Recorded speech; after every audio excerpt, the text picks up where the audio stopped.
وأضاء للدنيا طريقا مشرقا وهدى من الرحمن يهدينا به للصالحات وللمكارم والتقى.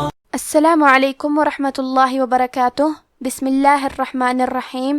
الحمد للہ رب العالمین والصلاة والسلام علی خیر المرسلین. اما بعد، رب اشرح لی صدری ویسر لی امری واحلل عقدۃ من لسانی یفقہوا قولی. شروع کرتی ہوں اللہ کے نام سے جو بڑا مہربان نہایت رحم کرنے والا ہے. انشاءاللہ آج کے درس نمبر 276 میں سورۃ التغابن آیت نمبر 16 سے آیت نمبر 18 تک کی شرح اور ترجمہ سماعت فرمائیں گے. تو شروع کرتے ہیں. اعوذ باللہ من الشیطان الرجیم. فاتقوا اللہ ما استطعتم واسمعوا واطیعوا وانفقوا خیرا لانفسکم ومن یوق شح نفسه فأولئک هم المفلحون. کلمت فتقو میں الف ہے لیکن یہ حمزۃ وصل ہے تو ہم حمزہ کو ظاہر نہیں کریں گے. فا کے بعد حرف تا کو پڑھیں گے. تا پہ تشدید ہے لہذا ہمیں 2 حرف کے برابر تا کو پڑھنا ہے کیونکہ تشدید کی اصلیت 2 حرف ہے. جیسا کہ ہاں حرف تا ہے تو یہ 2 تا ہے، تا ساکن اور تا متحرک. قاف کی ادائیگی زبان کی جڑ اور تالوں کے نرم حصے سے ہے. قاف حروف تفخیم میں سے ہے تو ہم یہ حرف کو موٹی آواز میں پڑھیں گے، اور کیونکہ اس پہ پیش ہے لہذا لفظ الجلالہ مطلب کلمت اللہ کے لام کا حکم ہے تفخیم، تو ہم حرف اللام کو موٹی آواز میں پڑھیں گے. فاتقوا اللہ. کلمت استطعتم کی شروعات میں بھی حمزۃ وصل ہے تو ہم حمزہ کو ظاہر نہیں کریں گے. کلمت ما کے بعد حرف سین کو پڑھیں گے. کیونکہ یہاں سین ساکن ہے تو ہمیں سین کو ہمزے سے پڑھنا ہے. ہمزے کا معنی ہے حرف کی آواز ایسے کمزور ہو کہ اس میں پستی پائی جائے، تو ہم یہ کلمہ کو ایسے پڑھیں گے مستطعتم. یہاں حرف تا ہے پھر اس کے بعد حرف تو ہے. تا اور تو کی ادائیگی ایک ہی جگہ سے ہے لیکن تا حروف ترقیق میں سے ہے تو ہم تا کو پتلی آواز میں پڑھیں گے، اور تو حروف تفخیم میں سے ہے تو ہمیں تو کو موٹی آواز میں پڑھنا ہے. عین کی ادائیگی حلق کے درمیان والے حصے سے ہے کیونکہ یہاں عین ساکن ہے تو ہم عین کو ظاہر کریں گے مستطعتم. کلمت واسمعوا میں سین ساکن ہے لہذا ہمیں سین کو ہمزے سے پڑھنا ہے. میم پہ زبر ہے اور عین پہ پیش ہے تو ہم یہ دونوں حرکات کو ظاہر کریں گے واسمعوا. کلمت اطیعوا میں حرف الطو کو موٹی آواز میں پڑھنا ہے. کلمت انفقوا میں نون ساکن ہے پھر حرف الفا ہے. فا حروف الاخفاء میں سے ہے. اخفاء کا معنی ہے چھپا دینا، تو ہم نون ساکن کو چھپاتے ہوئے اور غنہ کے ساتھ یہ حکم کو ادا کریں گے. وَأَنفِقُوا. حرف القاف کو موٹی آواز میں پڑھیں گے. کلمت خیرن میں خا کی ادائیگی حلق کے اوپر والے حصے سے ہے. خا حروف تفخیم میں سے ہے تو ہمیں خا کو موٹی آواز میں پڑھنا ہے. را پہ تنوین زبر ہے تو ہم را کو موٹی آواز میں پڑھیں گے، اور اس کے بعد حرف اللام آتا ہے کلمت لی انفسکم. لام حروف الادغام بغیر غنہ میں سے ہے. ادغام کا معنی ہے حرف کو حرف میں داخل کرنا، تو ہم تنوین کو لام میں ملا کے بغیر غنہ سے لیکن تشدید کے ساتھ یہ حکم کو ادا کریں گے خیرا لانفسکم. کلمت لانفسکم میں نون ساکن ہے پھر حرف الفا ہے. فا حروف الاخفاء میں سے ہے تو ہم یہ حکم کو غنہ کے ساتھ ادا کریں گے لانفسکم. فا پہ پیش ہے، سین کے نیچے زیر ہے، پھر کاف پہ پیش ہے تو ہمیں یہ تینوں حرکات کو ظاہر کرنا ہے اور ہم اسے برابر سے ادا کریں گے. کلمت من کے آخری میں نون ساکن ہے پھر حرف الیا ہے. کلمت یوقا یا حروف الادغام بغنہ میں سے ہے تو ہم یہ حکم کو غنہ اور تشدید کے ساتھ ادا کریں گے وَمَن یوقا. کلمت یوقا میں حرف القاف پہ زبر ہے تو ہم قاف کو موٹی آواز میں پڑھیں گے اور اسے صرف زبر سے پڑھیں گے. کلمت شحہ میں ہا کی ادائیگی حلق کے درمیان والے حصے سے ہے کیونکہ ہا پہ تشدید ہے تو ہم 2 حرف کے برابر ہا کو پڑھیں گے. کلمت نفسہی میں فا ساکن ہے، حرف الفا بھی حروف الہمزہ میں سے ہے تو ہمیں یہ کلمہ کو ایسے پڑھنا ہے نفسہی. ہا کے نیچے کھڑی زیر ہے، یہاں حکم ہے مد صلہ صغرا تو ہم اپنی آواز 2 مد کے برابر لمبی کریں گے نفسه فأولئک، کلمت فأولئک میں واو ہے لیکن ہمیں واو کو ظاہر نہیں کرنا ہے، الف کو پیش سے پڑھ کے حرف اللام کو پڑھیں گے، فأولئک۔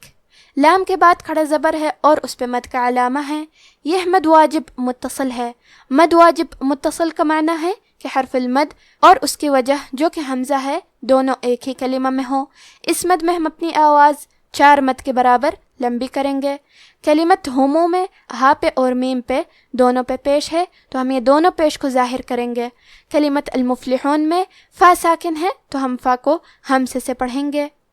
فاتقوا اللہ ما استطعتم واسمعوا واطیعوا وانفقوا خیرا لانفسکم ومن یوق شح نفسه فأولئک هم المفلحون ان تقرضوا الله قرضا حسنا يضاعفه لكم ويغفر لكم والله شکور حلیم۔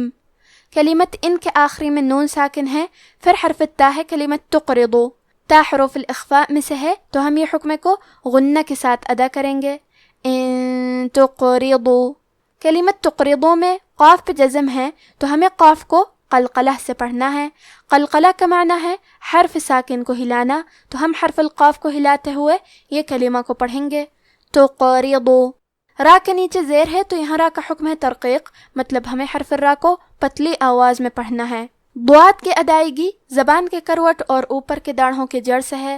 ضاد حروف تفخیم میں سے ہے تو ہم ضاد کو بھاری آواز میں پڑھیں گے، کیونکہ اس پہ پیش ہے تو ہم لفظ الجلالہ مطلب کلمت اللہ کے لام کو موٹی آواز میں پڑھیں گے۔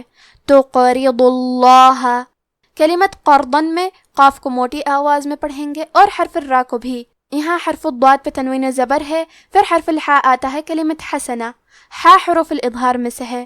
اظہار کا معنی ہے ظاہر کرنا، اور کیونکہ تنوین کی اصلیت نون ساکن ہے تو ہم یہاں تنوین ظاہر کریں گے اور اسے نون ساکن پڑھیں گے اور بغیر غنہ سے یہ حکم کو ادا کریں گے۔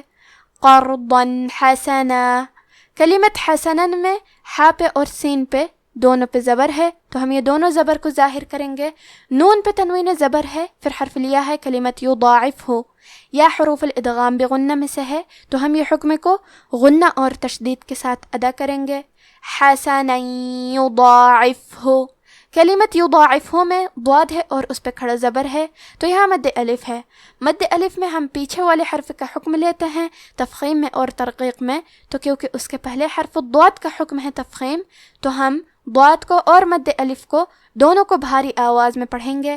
یضاعفہ، عین کے نیچے زیر ہے لہذا ہمیں زیر کو ظاہر کرنا ہے، اور فا پہ جزم ہے تو ہم فا کو جزم سے پڑھیں گے اور اسے ہمزے سے بھی پڑھیں گے۔ یضاعفہ لکم، کلمت یغفر میں غین کی ادائیگی حلق کے اوپر والے حصے سے ہے، غین حروف تفخیم میں سے ہے تو ہم یہ حرف کو موٹی آواز میں پڑھیں گے۔ آخری میں را پہ جزم ہے تو ہمیں را کو جزم سے پڑھنا ہے اور ہم یہ حرف کو پتلی آواز میں بھی پڑھیں گے۔ وَيَغْفِرْ لَكُمْ، کلمت واللہ میں کیونکہ واو پہ زبر ہے تو ہم لفظ الجلالہ مطلب کلمت اللہ کے لام کو موٹی آواز میں پڑھیں گے۔ واللہ، کلمت شکورن کے آخری میں را پہ تنوین پیش ہے، پھر حرف الحاء ہے، کلمت حلیم، یہاں بھی حکم ہے اظہار تو ہم تنوین کو ظاہر کریں گے اور بغیر غنہ سے یہ حکم کو ادا کریں گے۔ شکور حلیم، ان تقرضوا اللہ قرضا حسنا یضاعفہ لکم ویغفر لکم واللہ شکور حلیم۔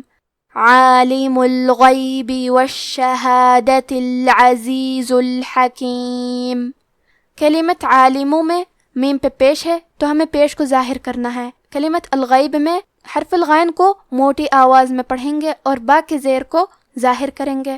کلمت الشہادہ میں شین پہ تشدید ہے تو ہمیں 2 حرف کے برابر شین کو پڑھنا ہے، تاکہ نیچے زیر ہے تو ہم زیر کو ظاہر کریں گے۔ کلمت العزیزوں میں زے پہ پیش ہے تو ہمیں زے کو پیش سے پڑھنا ہے۔ عالم الغیب والشہادۃ العزیز الحکیم، اب آپ ان آیتوں کی تلاوت تجوید کے ساتھ سماعت فرمائیں۔ اعوذ باللہ من الشیطان الرجیم فاتقوا اللہ ما استطعتم واسمعوا واطیعوا وانفقوا خیرا لانفسکم ومن یوق شح نفسه فأولئک هم المفلحون إن تقرضوا الله قرضا حسنا يضاعفه لكم ويغفر لكم والله شكور حليم عالم الغيب والشهادة العزيز الحكيم۔ سو جہاں تک ہو سکے اللہ سے ڈرو اور اس کے احکام کو سنو اور اس کے فرمانبردار رہو اور اس کی راہ میں خرچ کرو، یہ تمہارے حق میں بہتر ہے۔